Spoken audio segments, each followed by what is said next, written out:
And welcome back to the Cover 3 podcast here on CBS Sports. That's Danny Cannell. That's Tom Fornelli. I'm Chip Patterson. Week 0 is here. We have college football in less than a week. We will be breaking down what has happened in actual games between FBS opponents, between Power 5 teams. We have a Big Ten conference game coming up in less than a week. We're going to get to some of our headlines from, or what we are expecting to see out of week 0. Also, we've been dancing around the alliance. I think we need to take some time to actually, what do we think it is? What do we think will come of it? As additional reporting from Dennis Dodd and many from around college football have indicated that some kind of formal announcement is going to be coming to fill in the details. So we'll get into that, as well as some big news from the recruiting trail. Bud Elliott will be joining us. But I wanted to begin with the game week. I wanted to begin with football. And so as we're looking at, the rundown, we've got the Nebraska-Illinois game, of course, just massive storylines on both sides of it. UCLA will be hosting Hawaii. Fascinating, probably mostly for the fact that we've got LSU on deck, but there could be other angles to this as well. A few other games scattered across the week 0 headlines. So let's go open table for a little bit. What are you most excited about when you had to start jotting down your notes, when you had to start preparing yourself for what's coming up this weekend? What are you going to be tracking once the action gets started? UConn's quest for a repeat. Come on, Chip. Why you bury the lead? No, it is their first game in 2 years. Didn't get to play last year. It is their first trip to the West Coast or to Fresno State. So you got some first there. But as much as you calling the game? No. You're wondering why I'm pumping it. It is a CBS Sports game. I'm not going to the game. But I mean, this is all about the conference games, and then about Illinois, Nebraska. That's our game right here. Our boy Fornelli here is going to be watching every snap with hanging on the season in the balance. But Nebraska dealing with, the issues they have going on right now, that to me is the easy game of the weekend for sure. I'm looking forward to being annoyed kind of late Saturday afternoon, early Saturday evening at the fact, because there are 4 games and 3 of them are going to be played at the same time. And it's right. You spend all off season looking forward, even though it's week 0 and it's a smaller slate, you spend all off season looking forward to having games. And it's they got only 4. And you've got Nebraska and Illinois starting at, a 1 Eastern, and then UConn and Fresno's at 2 Eastern, Hawaii, UCLA's at 3:30. So those games will all pretty much be going on at the same time. And then when they end, you're going to have to sit around for a few hours waiting for the only game that's being played in primetime, which is UTEP and New Mexico State. Other than that, I'm just really looking forward to having football to watch. And yes, especially the Illinois-Nebraska game. Well, all right. So what do you think the pulse, your expectations, putting on your fan hat, and then also just sort of where Illinois fans are at. What do you think the mindset is in terms of expectations for Illinois? I think that, like most fan bases, when you're getting close to the start of the season, I think there's a cycle to being a fan, unless you're a fan of an Alabama or somebody like that, where it's, national title expectations every year. I think for most schools, it's at the end of the season, depending on how the previous season went.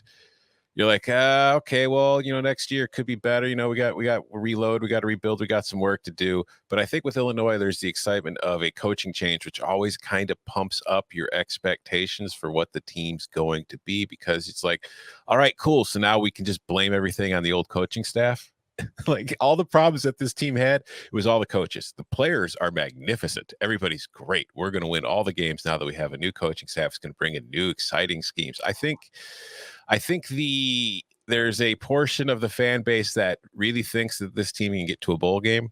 I don't think that's impossible. I do think, as we talked about a little bit, we were doing the win totals, Illinois last year had to deal with COVID problems and injury problems where they were using their 3rd and 4th string quarterback. They only played 8 games, and they had a 3rd string or 4th string quarterback starting 2 or 3 of those games. So it had a pretty big impact on their final record. And I do think that they're going to be better than they were last year. It's just, I don't think this is a great team. I think this is a team that you're going to hope that, the win totals at 3.5. I think that's low. Obviously, we all locked it up, but I think that's not incredibly low. I don't think they should be at 5.5 or anything. So I'm thinking 5 and 7, 4 and 8 as the most likely. I think 6 and 6 is possible, but I think Illini fans are just kind of excited because the whole new coaching change gives them something to look forward to. And, this is what, like a 20-year rebuild that's been going on for a while. So. UCLA in that game against Hawaii, as I mentioned earlier, it feels like it's the kind of game where I take my pad out and I'm making notes in anticipation of what's going to be coming on the horizon with LSU. My expectations for Hawaii are very low. But Elliot here in the party, if you're watching on YouTube, youtube.com/cover3, you did the around the clock series for UCLA, maybe a good refresher if any fans want to go back and check that out before week 0. Do you think that the matchup against Hawaii will present any kind of challenges or present the kind of situations where we can answer any of the lingering questions that still surround this Bruins team going into like this? It just seems like everyone is looking at UCLA, not ready to bag on them, expecting them to be better. It's like there's a very high floor, low ceiling type proposition with the Bruins right now in terms of the way we discuss them. What's your anticipation here in week 0? Yeah, so a very experienced team here for UCLA. I think they're going to know what they're going to do coming in. Just to recap rather the around the clock series. It's been a morning.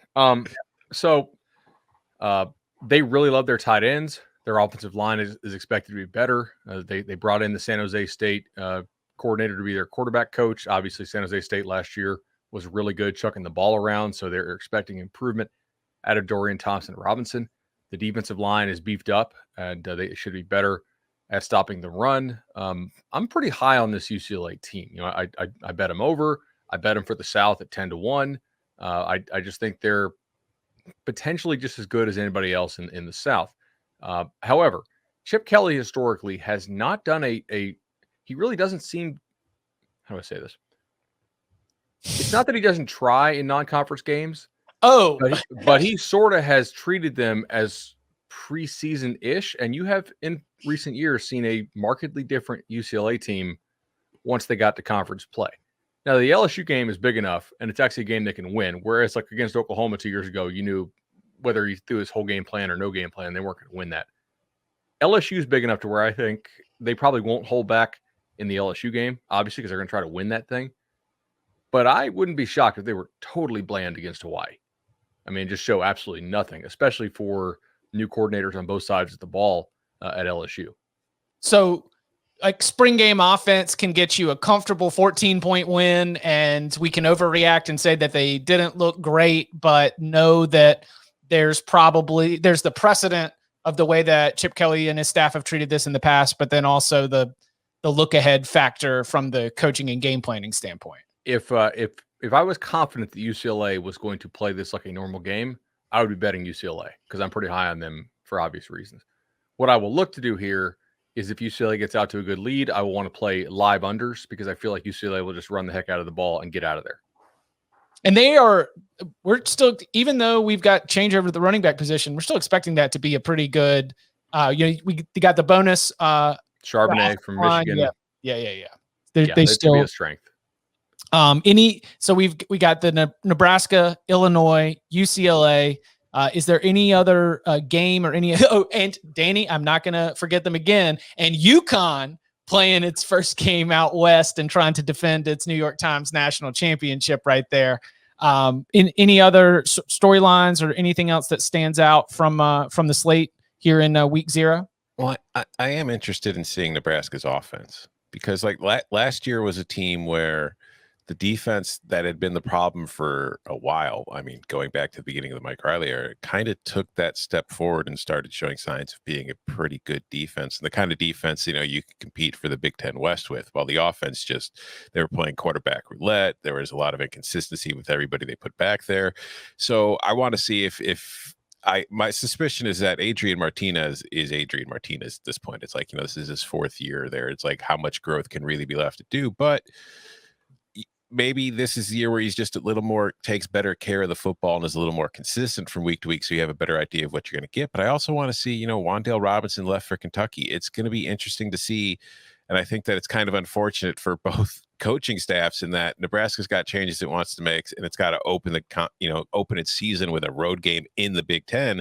And the same side as Illinois, where they've got an entirely new coaching staff, and instead of getting like a soft like FCS or lower group of 5 opponent like you typically want in the opening game of a season, you're getting a home game against a team that you're probably seeing as your competition within the division and a team you're trying to be beat in the standings. So it's going to be an interesting one for both sides. Do we have high expectations for Nebraska's offense? Like you're pitching it as in curiosity. Yeah, I'm not sitting here saying I don't think it's going to be great. No, I don't think they've showed any evidence in the last few years to think that this is going to be the year where everything clicks and everybody's going to be great and they're going to be putting up 35, 40 points per game. But I just want to see, I think that if you're a Nebraska fan, if you come out and you're on the road in your very first game of the season against a Big Ten divisional opponent and you play well, that gives you some reason to be optimistic going forward. Not saying that it's like, oh, wow, you're going to compete for the division because you beat Illinois, but you could at least feel a lot better about your bowl chances and maybe getting to 7-8 wins. So do we think that the NCAA investigation, obviously a talking point on the broadcast, do we have like Scott Frost hot seat hanging in the pendulum on Saturday, or do we need to wait like 3-4 weeks into the season before the real like overreaction, just chatter starts up to the point where every single time you're on a radio hit, like no matter whether it's going to be in Omaha or whether it's going to be in Baltimore, like they're going to be asking you Scott Frost. They're going to be asking you Scott Frost. Do you think that the result on Saturday can throw gasoline onto that fire enough that it becomes one of the bigger talking points in college football? I don't know if it'd become a huge talking point, but I have to think that if like Nebraska loses to Illinois and everything going on, it's not going to help the case. But I don't think, based on the way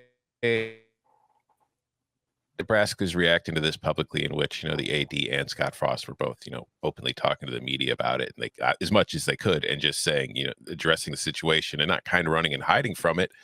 I don't know that it's really that big of a deal within that athletic department right now, at least is what they consider the possible punishments will be, and whether that's really worth going after Frost. I don't know. It could still be some Machiavellian stuff going on behind the scenes that we don't know about, but I don't think losing the first game of the season to Illinois is going to help. And like we talked about too, when this news first broke, like they get Illinois to start and they've got Fordham and Buffalo after that, but then they get Oklahoma on the road. So like if they lose to Illinois and then they're getting embarrassed by Oklahoma a month later, and then the rest of the Big Ten schedule starts, and they're off to a slow start, then yeah, I think that chatter is only going to become louder and louder. But I think that would be the case whether or not this NCAA investigation was happening.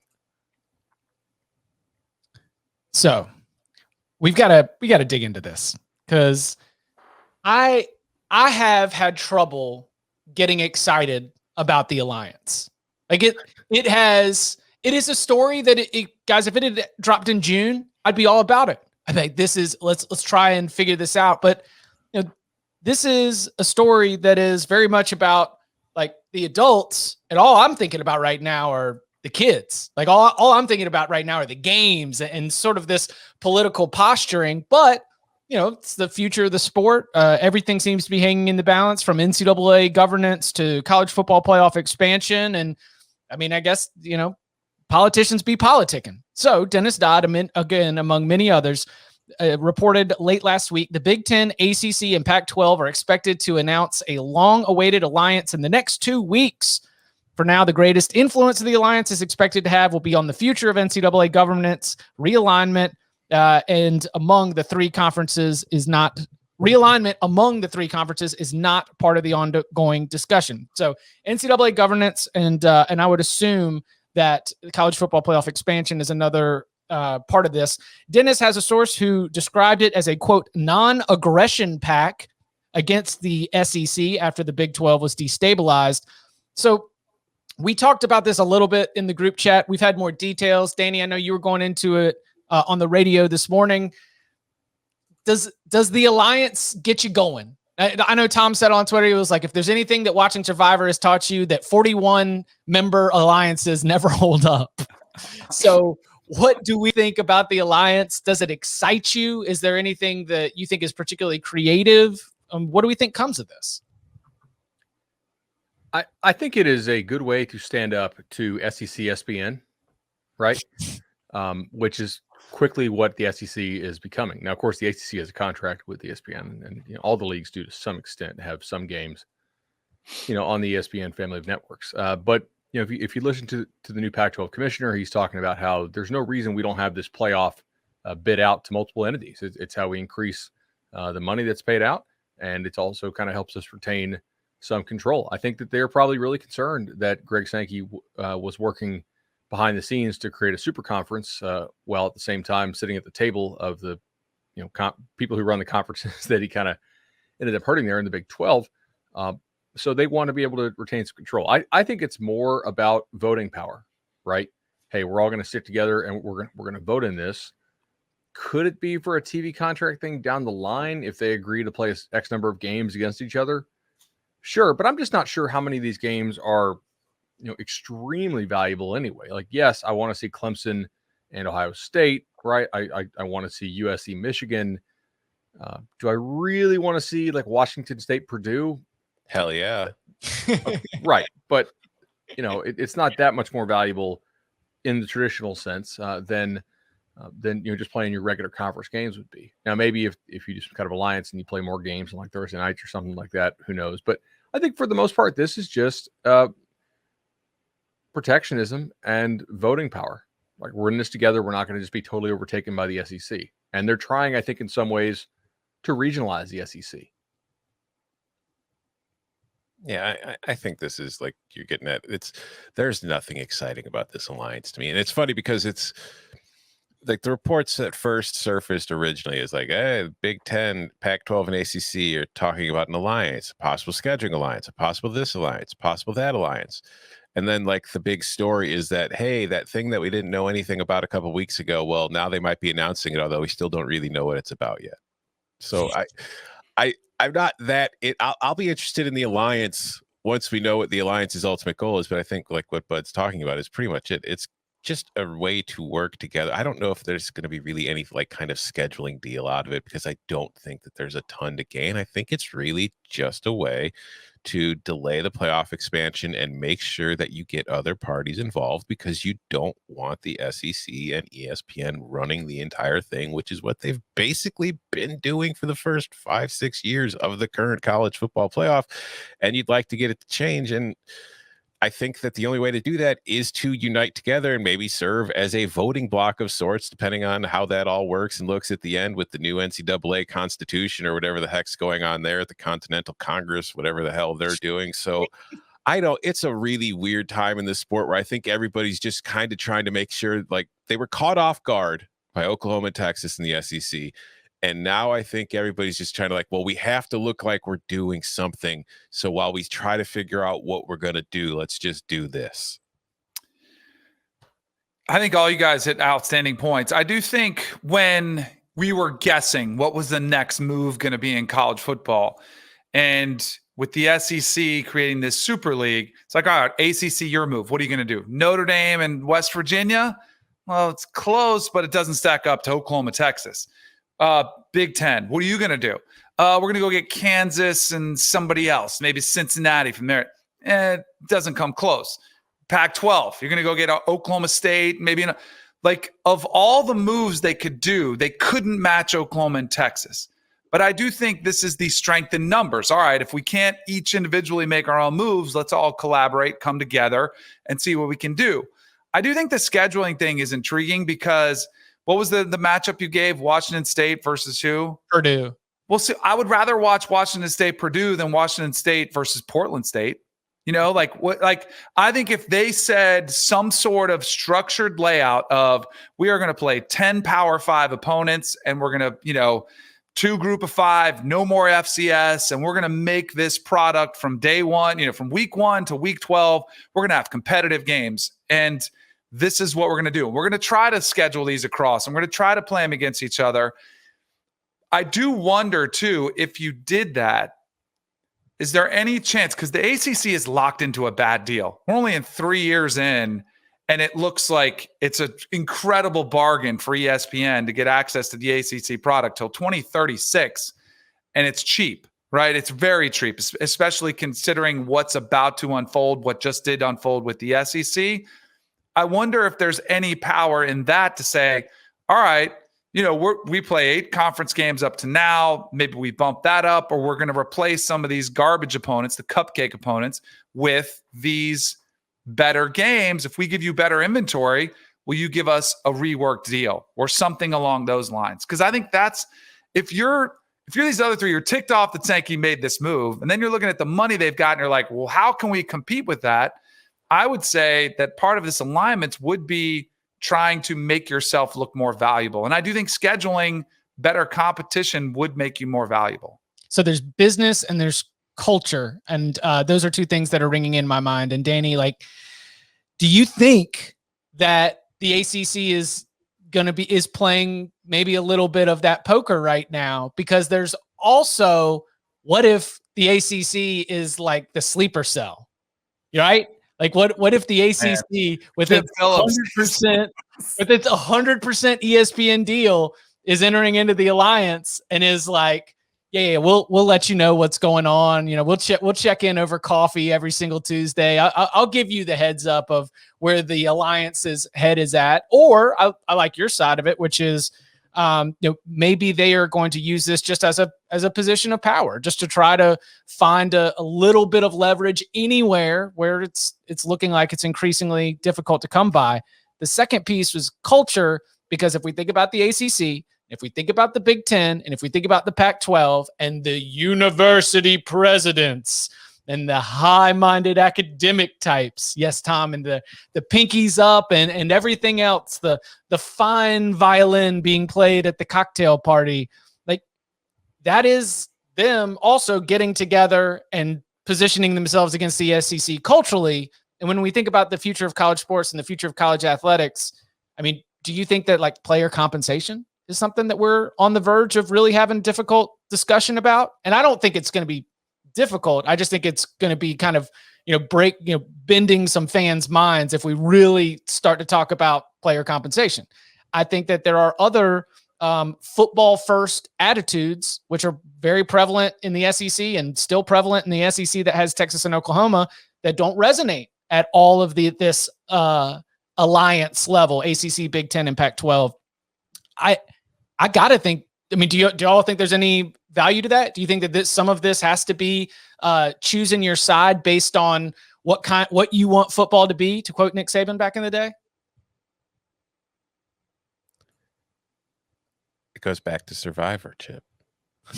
It's like all the athletic people in the game are in an alliance together because they know that all the nerdy, scrappy people are going to be coming after them to get them out because they can't beat them. So no, I culturally, yeah, I think that that's going to be part of it, or at least I think that has often been the case when it comes to the Big Ten and the ACC and the Pac-12 and these schools. It's at least fun to say it. I think that if the true concern of these conferences is, well, we're still, an academic institution, I don't think they really care what the SEC is doing, because they want to make sure that they're still getting money and that the SEC and ESPN aren't taking completely over the sport and going into their own revenue streams for their athletic departments. So I definitely think that culturally at those conferences, maybe there is still some concern for the academics, but I think that is, as has been the case for a long time, that's more of a talking point than the actual reality.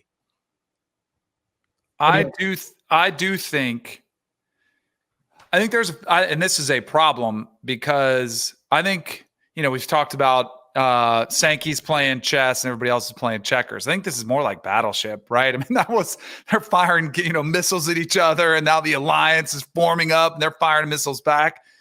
But I do think this Supreme Court case just opened up everything, and specifically Brett Kavanaugh's comments opened up, and it was 9-0 unanimous. But then Kavanaugh's statement opened up the door to exactly what Chip was talking about paying players, things looking different that would blow college football fans' minds. When you think about NIL is one thing. I personally was in favor of NIL. I think it's a good compromise. You don't have to have them employees. Brett Kavanaugh said NIL is cute, but this is not going to make us happy. This is not the way America works. his statement. I will read it to you. Nowhere else in America can businesses get away with agreeing not to pay their workers a fair market rate. Like that's the quick synopsis of it. I mean, that is glaringly, you guys are paying your players before long. Sankey, to me, seems like they're willing to embrace that. They have read the tea leaves. They see what's coming, and they're saying, let's go. It feels like the alliance is kind of saying, well, hold on, not so fast. We don't want to go there yet. And that, to me, is the fear, is that maybe we see this separate more, even though the alliance, I don't think, is going to have a choice. And it's funny because in the ACC, I mean, I'm sorry to take this homer, but the greatest football power is Clemson, and Dabo's been anti-player compensation from the jump. Like you actually would have, like, it wouldn't be a situation necessarily where Clemson would say, we want to play players, or Dabo Swinney would be leading the charge. Like, we want to pay players. So we're going to go join the SEC. They would almost be down to just continue to dominate the alliance if that's what the future held. But it does feel like, we're still a few steps away, but that's all stuff that I'd been thinking about when it comes to this alliance. Coming up on the other side, we turn our attention back to the field.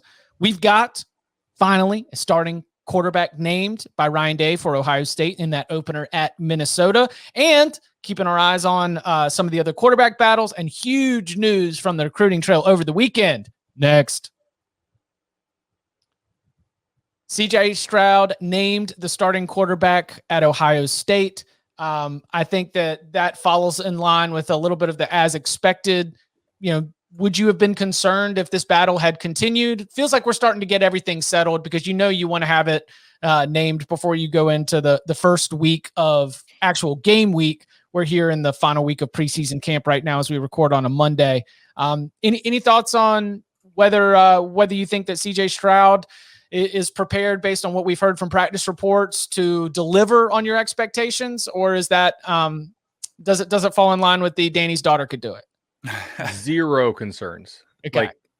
So first of all, would I have been concerned if they said this battle had gone on?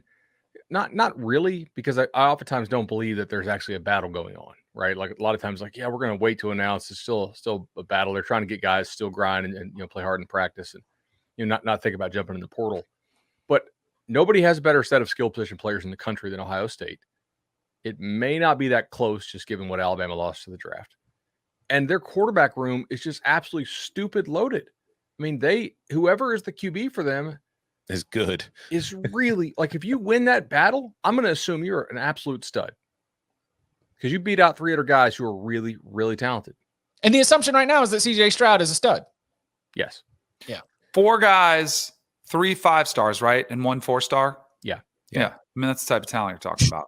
I mean, that's and like not just like, and not even 1, just number like 2, number 3 4-star in the nation at their position. Yeah. Yeah. Do you think any one of them are we going to see a transfer this week? I would absolutely bet money that somebody will transfer out of this room. I do not know when it would happen. Right. Yeah, I don't think I would too. I would think it's probably going to be. If somebody's going to definitely transfer. I just think we'd probably see it after this season because CJ Stroud's been named the starter right now. I don't think you're going to see anybody leave this week because they might still be thinking, well, I could still get this job if he doesn't play well. Because you got to remember, Ohio State's first game is against Minnesota. So while they're probably going to win that game, it's still a conference game, and it's not like a warm-up kind of scrimmagey type of non-con game. So maybe he struggles and somebody else gets a shot to go in there and can win the job. But because again, like Bud was saying, the guys behind CJ Stroud are also really good. So I think that they still have that confidence where they're going to stick around and think if they get a shot, they can earn the starting job still. So I definitely think at least one next after the season's over is going to enter that transfer portal, probably even before the playoff starts or maybe right after the playoff. And that's going to happen in the future, but I don't think we're going to see it in the immediate future. Who's going to be watching the third and fourth quarters of that Minnesota game? Every coach, every other coaching staff in the country. Yeah. Mm-hmm. They're going to want to see, all right, which of these guys who's not a true freshman all of a sudden is third string. Let's start hitting up the back channels and start talking to him. So what are the other quarterback battles that are ongoing that still have y'all's attention as we do enter this final week of preseason? I got the my eyes GA in at South Tallahassee. Carolina. I got my eyes in Tallahassee. I think it is a very close battle. I mean, this is one where Bud, was saying some of them, they have, quote battle and they don't go. I mean, I was there. I watched the scrimmage. They both were getting reps with the ones. They were both getting reps with the two. And whether this is good or bad, neither one of them separated, which I think would be frustrating. I think and you want both guys to perform well, but you want the decision to be easy. And I think it's going to be a tough decision for Mike Norvell. So that's one I'm watching really close. I think it would be much, much tougher if Milton had been at more practices. Mm-hmm. You know what I mean? But with the quote unquote load management for the, for the foot thing that they've known about since spring, like that's not a new injury. I think it's going to be Jordan Travis at this point, barring some kind of real turnaround, just because I don't think the Mackenzie Milton that they have in Tallahassee is anywhere near what he was at UCF so far, based on what I've heard, but who knows? He's had a couple flashes. He's had a couple practices where he's really good. Travis has been the better player for most of spring camp, I think. But to Danny's point, like they both did things in scrimmage for sure.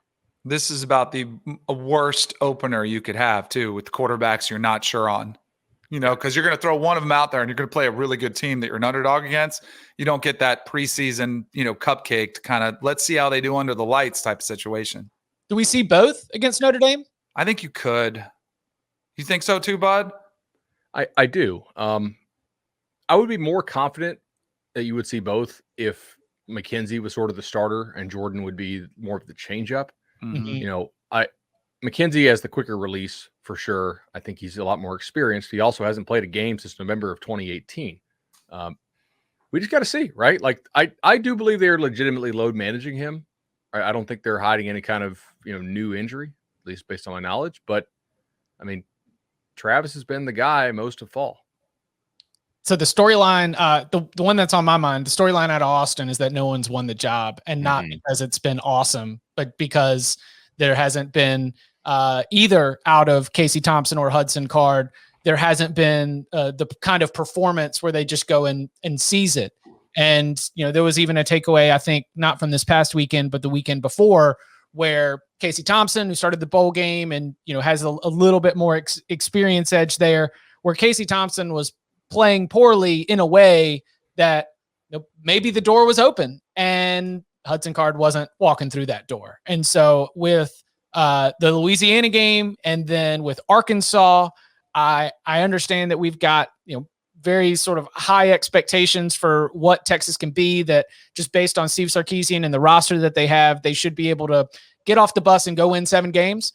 But I think that the Steve Sarkisian being vocal about how unhappy he is with the fact that we haven't really had one of those quarterbacks show the kind of consistency that's going to give him confidence to name them the starter. I think that's one of the most significant battles that we have, maybe either that or College Station, based on like what they could be right now. What do y'all, where are we at with Texas? What's y'all's expectations? I mean, I do think that I think Casey Thompson, at least my gut told me going in, just based because what we saw in the bowl game with Casey Thompson, that the job was going to be his. But again, then with a new coaching staff coming in, everybody's kind of starting with a clean slate. So I don't know how much Casey Thompson's performance against Colorado in a bowl game is really going to weigh with Steve Sarkisian and that coaching staff. So I believe them when they say that this is tight. And I think that that's probably a good thing, because I would rather be in a situation like we've been talking about, where I've got multiple guys who I feel like are performing well and are capable of winning the job, than have one guy where I know is my starter and then a bunch of questions behind it, because then I'm in a situation where, oh God, if my starter goes down, I'm in a lot of trouble. So I think it's a good situation for Texas to be in, to have 2 good viable options, the way that they're looking at it based on the reporting that we're getting out of camp there. But it is important too, because like you said, Chip, they don't have the softest opening to their schedule. They've got the Louisiana game, they've got Arkansas, Oklahoma is not long, that's always earlier in the season. So it's important for them to get off to a good start with a new coaching staff to kind of build that momentum for the rest of the year. I kind of think if it was going to be Thompson, they would have named him. Yeah. Just reading the tea leaves here. Because it's his 4th year in the program. Card is a redshirt freshman. Yeah. Card should be good eventually, right? I'm going to quote from Chip Brown here, our Texas insider for Horns 247. If Sarkisian goes with Card, the sense is Thompson, after working and waiting for 3 years behind Ellinger, might not see any hope if passed over for a redshirt freshman and could leave. If Thompson is named the starter, the sense is Card would probably stay in the program and keep competing, as a kid who grew up in Austin. Sarkisian's best piece of coaching in year one might be some Yoda-like quarterback whispering to keep Thompson from entering the transfer portal if Card is the starter. So if I'm gonna name Hudson Card the starter, I'm gonna wait till the very last minute. And do you think that's the same situation with Oregon then? Because that was another quarterback battle that I've been interested in, because I thought going into like this spring and summer, like that was one of those jobs, like you mentioned earlier, it's like you kind of know who the starter is, but it's a competition. And I figured that maybe Anthony Brown was going to get that. But then we've seen reports in recent weeks, maybe Ty Thompson is pushing to earn that starting job. Cristobal said this weekend that they're close to naming their starter and that it's been tight. I still expect it to be Brown, but I think I'm encouraged that Thompson might be making it a much more difficult decision than they anticipated, because I got nothing against Anthony Brown, but I've kind of put myself out on a limb with my Oregon predictions this year. And it's like, I think if Thompson earns that starting job, I'd have more confidence in it, because I've got nothing against Anthony Brown, but I just think that there's somewhat of a ceiling is what you can do on offense with him. I really don't know what to expect there. Like I don't have the same feel for that. Like I Chip's a great insider, so just when he writes that, I'm like, I see what you're doing here, Chip. Yeah, you're signaling. Yeah. Okay. Speaking of 24/7 sports, how about the CBS Sports HQ commitments that we've had? A couple of 5 stars, one from the 2022 cycle on Saturday night, and then one from the 2023 cycle on Sunday. First, it was defensive lineman Travis Shaw from Greensboro, North Carolina, played at Grimsley. One of the top defensive linemen in the entire country, highest rated recruit to commit to the University of North Carolina since 2007. Bud, is that Marvin Austin? What year was that? 2007? Yeah, I think it would have to be. Yeah, him pulling it out of the briefcase or whatever. Mm-hmm. And everything legendary that followed from Marvin Austin, getting the tenant rate. So then Brandon Ennis is a wide receiver, 5-star. He commits to Oklahoma, adding to just an absolute haul. The Sooners for the 2023 cycle have a 5-star quarterback, I think 2 5-star wide receivers. I've got sort of thoughts on both sides of this, but Bud, what's your read and your analysis on the situation from a big weekend in recruiting? Sure. So North Carolina continues to make moves and threaten to be the most talented team in the Coastal Division. I mean, getting Travis Shaw, beating out Clemson, beating out Georgia is a big time deal, right? And Mac Brown is really trying to build, really trying to build something there in Chapel Hill. With pretty much all 5-star type defensive tackles, the analysis basically is as follows. He is much more athletic relative to how big he is than he should be, right? God doesn't make a whole lot of folks that look like this. This is just period. Like, is his technique perfect? No, you got to coach him up. But I mean, if you're 6'5", 310, but you move like you're 6'5", 270, that's a really big deal, because when you go up against the guy who's 6'5", 270, and he moves like that, and you move like that, and you got 40 pounds, there's a reason they don't let lightweights fight heavyweights. So that's why he's a special player in our eyes. Hooper too, played basketball for Grimsley, and he's got some twitch to him. Got some twitch to him for sure. On Brandon Ennis, we've known about this kid since he was, I think, in 7th grade. He started playing with South Florida Express as an 8th grader, I know, and played well as an 8. Like Danny could tell you, like that's a really elite 7-on-7 team down here. I mean, he was playing with like South Florida Express Elite, like the A team that they have that wins national titles and whatnot, and was an impact guy. I don't know that he's like the fastest player in the country, but he's very polished for being the age that he is. Good ups, really nice hands, understands the kind of nuances of route running. And his trajectory reminds me a little bit of Ja'Cory Brooks, where Ja'Cory Brooks was a kid we knew about in 8th grade, played for South Florida Express. I was like, all right, is he a birthday kid? How much is he going to continue to get better? But yet Ja'Cory just kept getting better when he was healthy pretty much every year. And this is a great get for Oklahoma. Go out there, Lincoln Riley, is going to set you up a ton of one-on-one matchups, and I would expect Ennis to win those. So Ennis, one note and then a thought. In 8th grade, when, to your point, Power 5 coach was mistaking him for being someone that he could go and like recruit and offer. Like he He was so dialed in when he was playing. He was so polished, and that coaches were mistaking him for actually being at the same age as those other guys he was competing against. And number two, I'm starting to get this like weird hunch that when we look 4 years down the line or 5 years down the line, like Oklahoma and specifically Lincoln Riley with this SEC move might run college football. Like, could you see a scenario? Like, I was just looking at the future recruiting classes, and you're thinking about now Lincoln gets to go and pitch that to the younger groups. Like, you'll be playing in the SEC. Like, this is going to be how you get to the NFL. We've already seen Lincoln Riley up sort of the Sooners' profile in recruiting. If that thing can only continue to move up with the SEC, and it's so interesting when we like are trying to predict winners and losers from all these moves. Nick Saban ain't going to coach forever. Lincoln Riley's real young. I just started to look into my own little crystal ball, and I was like, man, this Oklahoma might be. So Barry Switzer had a 15-year run or something like that, won 12 conference titles, 3 national championships, like something in that range. I'm not going to have his tenure correct, but I'm pretty sure I've got his conference and natties. I could see something like that with a SEC positioned Oklahoma Sooners. I could see them being the Alabama, the dominant program of maybe the next 15 years. In the same conference with Alabama. Yeah, that's what they use it, and they actually get stronger instead of it being because they're getting recruited against in the Big 12. They are losing recruits because they're being told like you don't want to go there, like you want to come here and play in the SEC. And now they've got that. And if they take that one loss during the regular season, it's like, well, but you're in the SEC. And you get to use those quality losses to be able to continue to stay viable in the college football playoff picture, which will be expanded. I think it's possible. I will say that Riley Sooners have lost some real kind of head scratching games. And when we previewed Oklahoma, what did we say? It's really like a 2-game season or a 3-game season. The rest of these are not really losable for them. If they go play a 9-game SEC schedule, our segment to discuss their schedule is going to be more than a minute or two.